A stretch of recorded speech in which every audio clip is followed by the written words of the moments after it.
امام ابو داؤد رحمہ اللہ جب بغداد میں تھے تو ولی عہد جو تھے اس وقت کے عباسی خلیفہ کے موفق، وہ ان کے پاس آئے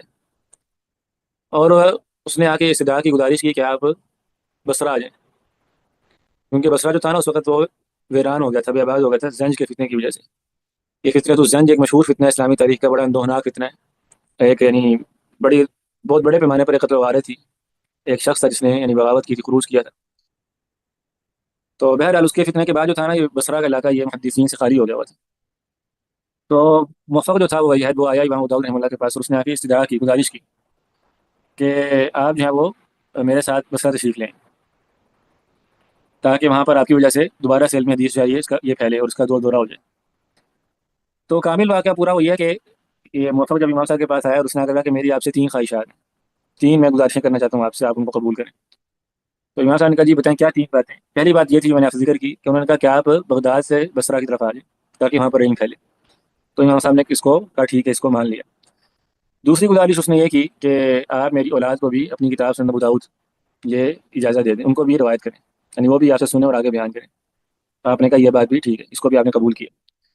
تیسری بات موفق نے یہ کی کہ آپ جو ہے نا میرے اولاد کے لیے، میرے بچوں کے لیے ایک خاص مجلس کا اہتمام کریں، یعنی وہ جو سنن آپ سے سنیں گے اور آگے روایت کریں گے تو وہ چونکہ خلیفہ کی اولاد ہے تو شاہی خاندان کے بچے ہیں، تو ان کے لیے آپ ایک الگ مجلس کا اہتمام کریں۔ تو امام صاحب نے کہا کہ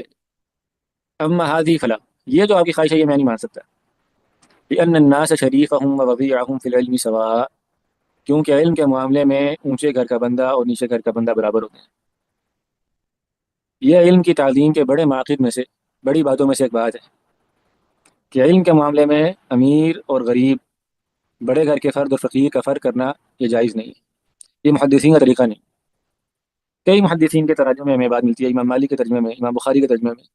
اور یہ امام ابو داؤد کا میں نے آپ سے ذکر کر دیا کہ جب خلفاء نے اور بادشاہوں نے ان سے یہ کہا کہ آپ ہمارے بچوں کے لیے اور ہمارے لیے گھر آ کے اور دربار میں آ کے بطور خاص الگ وقت دے دیا کریں، تو انہوں نے انکار کر دیا اور انہوں نے کہا جہاں پر عوام الناس پڑھتے ہیں ہم سے، تم بھی وہیں پر آ کے پڑھو، ٹھیک ہے۔ تو امام ابو داؤد رحمہ اللہ کے پھر مجلس میں جو موفق کے بچے تھے وہ آیا کرتے تھے، اگرچہ ذرا الگ بیٹھا کرتے تھے ذرا شاہی ناز و نعم کے ساتھ، لیکن حدیث سننے کے لیے وہ عام لوگوں کے ساتھ ہی آ کے ان کو سننا پڑتی تھی۔ تو یہ ان کی تعظیم ہے، ٹھیک ہے۔ تو یہ بھی اس دور کی آفات میں سے اور بدعات میں سے کہ ایلیٹ کلاس کے لیے اور عمرا کے بچوں کے لیے الگ وقت نکالا جائے تعلیم کے اور علم کے معاملے میں، بات اچھی نہیں، مناسب بات نہیں۔